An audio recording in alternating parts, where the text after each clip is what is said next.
ये दादी का माजरा है या विचारों का माजरा है? एक तो ये मैं जानना चाहूँगा, ठीक है, कि केवल दादी ही करती है या कोई और भी करते हैं? एक तो ये बात। दूसरी बात ये कि स्कूल में जो हुआ था, टीचर क्या कर रहे थे, ये कहाँ से बनाया आप लोगों ने? ये हाँ, मतलब ये जो टीचर वहाँ बैठ के जो भी चल रहा था वो क्या था, ऐसा आइडिया कहाँ से आया? इस तरह के आइडिया से आप कितने इत्तेफाकी रखते हैं, उसमें क्या कहना है आप लोगों को? तो मेरे दो सवाल हैं। पहला सवाल कि वो दादी का माजरा है या विचारों का माजरा है? दूसरा सवाल है स्कूल वाला, और मैं चाहूँगा आप भी कहिए और भी आपके साथी भी। ठीक है, जो आपका पहला वाला जो वो था, तो ये है ना विचार होते हैं, ऐसा दादी दादाजी सब करते हैं, बस ये विचार होते हैं, जो ये हमारा जो समाज होता है, और ये विचार आते हैं समाज से बनकर। समाज से, जैसे कि समाज में सभी हर अलग अलग तरीके के विचार वाले लोग रहते हैं, तो अलग अलग तरीके से आते हैं विचार बनके। तो ये दादी दादाजी, इसी में तो दादाजी भी करते हैं। अभी हमारा जो एक था उसमें अगर नोटिस करा हो तो उसमें पापा भी सपोर्ट नहीं कर रहे थे। तो ऐसे होते हैं जिसमें ना मतलब दादी दादा या जो पापा होते हैं, ये लोग इनके विचार होते हैं, और ये विचार समाज में लेके आते हैं, क्योंकि जो अलग अलग विचारों वाले जो लोग रहते हैं ना समाज में, तो उनसे निकल कर आते हैं। ये है ना हम इंसान ही करते हैं, ये हमारे दिमाग में ना भरा जाता है, जैसे कि किसी की दादी के थ्रू भरा जाता है, या किसी के पापा के थ्रू भरा जाता है, या किसी और के थ्रू भरा जाता है। तो ये ना हमारे विचार होते हैं, ये कोई ऐसे हम नहीं होते, ये हमारे विचार होते हैं जो हमारे अंदर होते हैं। और सेकंड अगर बात करें ये स्कूल वाली जो भैया ने पूछा, तो स्कूल ये था कि है ना ऐसे होते हैं, बहुत सी स्कूलें होती है ना।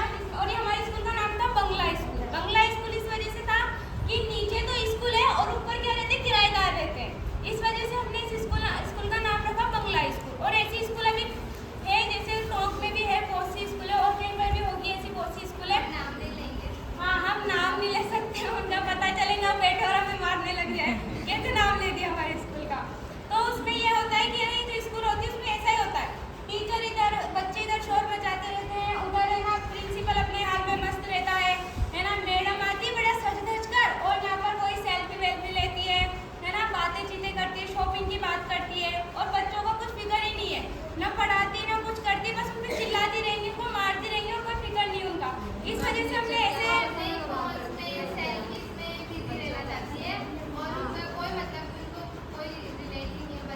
और एक टीचर की वजह से फ्यूचर खराब होता है स्टूडेंट का, क्योंकि टीचर तो क्या है, वो तो अपने फ्रेंड्स में मगन हो जाती है, उनके हाथ में फोन रहता है तो फोन में मगन हो जाती है, लेकिन इसका जो प्रभाव पड़ता है वो पड़ता है स्टूडेंट पे।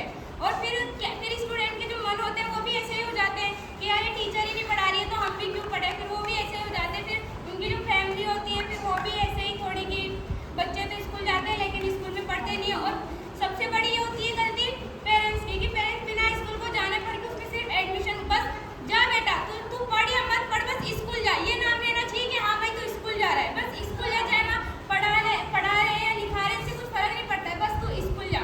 तो पेरेंट्स को भी इस बात पे ध्यान रखना चाहिए, अगर बच्चे का एडमिशन करवाए तो ऐसे स्कूल में करवाना चाहिए, ऐसे स्कूल में नहीं करवाना चाहिए।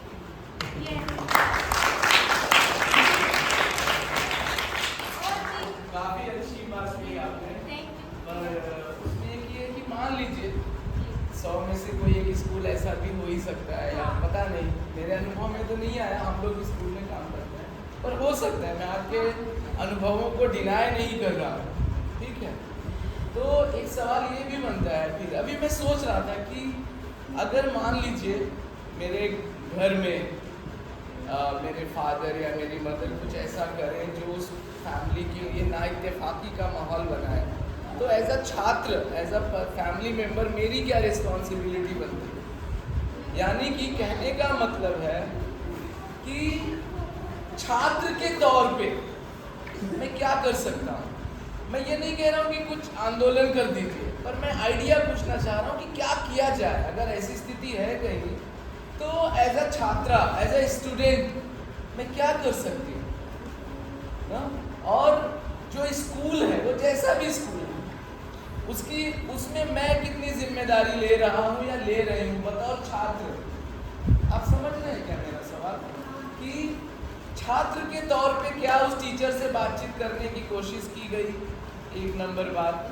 दूसरी नंबर बात कि नहीं बातचीत नहीं हो सकती है, तो क्या आइडिया क्या है, बच्चों का आइडिया क्या है। अगर किसी जगह ऐसा हो रहा है तो छात्र क्या कर सकते हैं, उनके क्या ख्याल हैं ना, वो ख्याल बस जानना चाह रहा हूँ, क्या आइडियाज हैं। वो तो ऐसे तो छात्र पे डिपेंड करता है कि उसकी क्या माइंड में क्या आइडिया आ सकते हैं। अगर वो छात्र चाहता है पढ़ना तो इसको रोक भी सकता है, इसके खिलाफ भी जा सकता है ना, या फिर अच्छा होगा तो वो इस स्कूल से निकल भी जाएगा तो निकल भी सकता है। और जो नहीं चाहता है पढ़ना या लिखना तो फिर उसके लिए तो नॉर्मली तो फिर घर वालों के ऊपर डिपेंड करता है।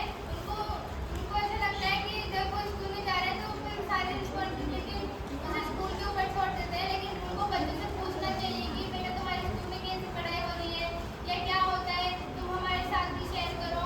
और अगर वो खुद आगे होकर नहीं बताते हैं स्टूडेंट बच्चे उनके, तो माँ बाप को खुद आगे होकर पूछना चाहिए। इंटरेस्टिंग, क्या नाम है आपका? दर्शना बाबर। काफी इंटरेस्टिंग पहलू है ये वाला भी। मैंने देखा है कि स्कूल में कि एक माता जी आ गई अपनी बच्ची को खोजने, और वो खोज किस कक्षा में रही है, कक्षा 6 में, और उनकी बेटी किस कक्षा में पढ़ती है, 8वीं में।